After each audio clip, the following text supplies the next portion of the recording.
educate to elevate. Ganja Beach Radio. Ganja Beach Radio is live on the air. I'm Leon Hamilton along with Super Gabe Osborne, and it's time for Weed Roundup with Robert Roundtree. We got music for this, right? There we go. It's Roundup music. Weed Roundup. Weed Roundup with Robert Roundtree. Robert, are you there? Yes, sir. All right, Robert Roundtree is clear as a bell. Right. Robert, I got some stuff I got to talk to you about, man. Oh my goodness, what is it? I hear you and I are going to be in the same building again. Did you hear about that? We're going to be at that propaganda event next week. Yeah, it's going to be massive. I hope everyone that can make it down there goes to it. You're definitely coming, right? Yep, sure am. We're going to do a live bit on the air. I want you there with us, live. Yeah, for sure. I'm going to drag Chris Sunshine from Sunshine definitely Cannabis bring down there Chris too. Sunshine. Yeah, bring his unicorn, and we'll dress him up in a Ganja Beach T-shirt. Yeah, we'll have the Sunshine, the unicorn, will be there in full effect for sure. All right, that's next Friday night at Propaganda here in Lake Worth. And the other thing I wanted to talk to you about is the Florida Medical Marijuana Program. Oh, what is the? Instantly you start laughing. Why is that so funny? No, what is the numbers? They're going up so fast, but the numbers of doctors are not rising as fast as the number of patients. So we're at about 74,000 patients right now. Right.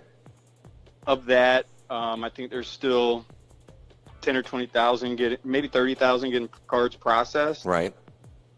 The doctor numbers, interesting you mentioned that. At the end of the year, right around December, we saw a drop from like 1,100 to 800 recommending physicians, and it has ticked up some. However, it's not rising nearly as quick month over month percentage-wise as the patients Right, are. the number of patients is skyrocketing here in Florida. Oh, it's screaming. Yeah. It's the fastest in history of any medical marijuana program, despite riding with the damn emergency brake on. Right, because they're doing everything they can to keep medical marijuana away from the patients, away from the people that need it, and we got to stop that. Yeah, it sure seems that way, you know. There's a couple lawsuits that may change that. The Redner lawsuit may end up allowing home grows. Right. And then, John Morgan has his smoking lawsuit with Kathy Jordan, maybe probably the most prominent cannabis patient in Florida. Right. She's outlived. Let's review a little bit about Kathy Jordan. She not only was she was diagnosed with ALS in 1986, I believe, correct? 3 decades ago. Yeah, she was diagnosed with ALS. With basically, I didn't know about ALS until I started getting into the cannabis business and learning stuff from people like Robert. Right. Is ALS is one of those diseases that you get, and in 4 years you're pretty much gone. Right. And this woman has been alive with this disease for 30 years, and nobody else has ever lived this long. She swears that it's because of cannabis. Wow. And that's the reason How's she taking it? Do you know? She's smoking, correct? That's the way she clears her lungs. Yeah. So she smokes. What happens with ALS is it's a disease that is a autoimmune disease, and all your functions start shutting down, and patients usually end up drowning on their own saliva. Oh my goodness. So what smoking has provided for Kathy is the ability to give her cotton mouth and basically live. My aunt was diagnosed with ALS, and she was dead within a couple years. Wow. And I actually got into a huge fight in my family when I suggested, and this was after my aunt had passed, but when I got in cannabis, when I suggested that cannabis could have extended my aunt's life, I was called crazy. Yeah. And then here we have Kathy Jordan. Yeah, right. And she's still alive. And this woman still travels up to Tallahassee and fights the fight for it's us. Not just for her; it's for everybody. It's for everybody. That's why it was called the original. The original Amendment 2 was called the Kathy Jordan Act. Correct. That's correct. And she was arrested, had her house raided for growing. Ridiculous. They had threatened life in prison. Minority got her off on medical necessity. Yeah. He's pioneered that case law in Florida, and he's got a lot of patients under that, and I just hope we don't have to do that anymore. I mean, people being arrested for this plant is just absurd. It cures cancer. Yeah. Hey, I wanted to. I made a statement earlier. It was before you joined the program earlier. I said that I felt it seems to me that the medical marijuana or legalized marijuana in general has reached the point. There's like a boiling over, aspect. Like with gay marriage, you could feel it. You could tell that there was something about to happen, and then all of a sudden it happened, and then nobody ever talks about it again. Mm-hmm. So I have the same feeling. Do you have that feeling that something is about to happen, either federally or state or something?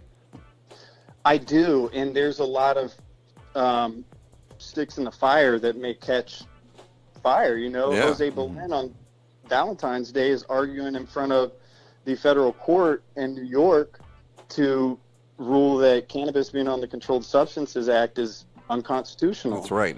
He's suing. A woman is suing, and a child is suing to be able to use CBD. Is that correct?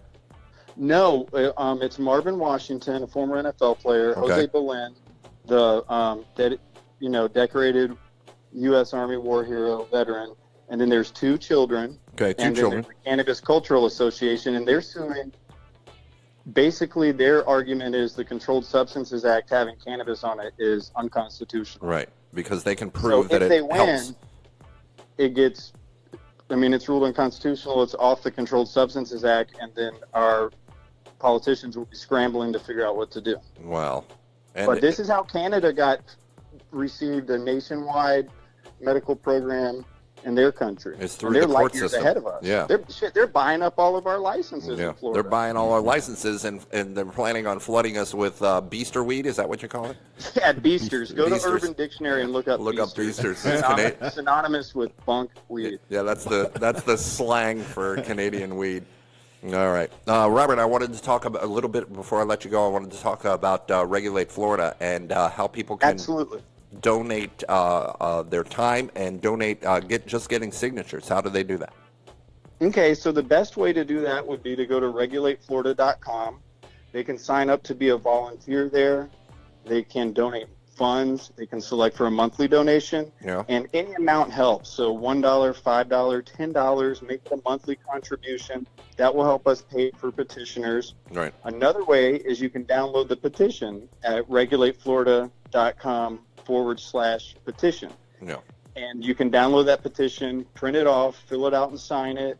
If you're really motivated, you can make copies and go around and get them signed. There's an address on the back to mail it into Sensible, Florida and Tamarack. But definitely sign up online. Get signed up to be a volunteer. We are starting meetups in Orlando next Monday. We're going to meet monthly and start organizing an army of petitioners. Okay. Because we don't have the luxury to continue to wait for a check like John Morgan to come in. Right. Nor do we have the luxury to continue to wait for lawsuits to play out. This is a human rights issue that Yes, cannabis sir. needs to be made legal. Yep. People with, I was looking somewhere else on this mass study. Up to 1,000 conditions now have had studies done on them and anecdotally support that cannabis helps. It's medicine. Yeah. We know it. We just got to convince the people in charge of it, and you're helping out, and we're trying to do the same thing. That's why we're teaming up, and that's why we're here. That's why Ganja Beach is here, and we appreciate you, Robert Roundtree. Thank you. I appreciate Ganja Beach and allowing me to have this platform to talk about what's near and dear to my heart and carry the message forward for Florida and make sure that we hold our politicians accountable. Perfect. And rally the troops. And what's the address? What's the web address that people can get in touch with you at? For my web address, Yeah. you can go to floridamarijuana.net. Okay. And there's a contact form there. We've got lots of blog articles, podcasts, listings, customer reviews about the dispensaries and doctors. Or you can go on Facebook, Robert Edward Roundtree III. Message me. I take messages all hours of the day and night. That's so true. Reach out to me. I'd love to help any way. Thank you so much, Robert. And hopefully you'll be back tomorrow night, right? I haven't scared you Every off night, again. 7 days a week. Perfect. All right, Robert Roundtree, ladies and gentlemen, with Weed Roundup. Thank you very much, sir. Woohoo! Thanks, Ganja Beach. All right, man. Thanks, Gabe. Love you guys. Thanks. Love you too. You are currently tuned to Ganja Beach Radio, brought to you by Florida Home Grow and the Medical Marijuana Consulting Group. Educate to elevate. Ganja Beach Radio.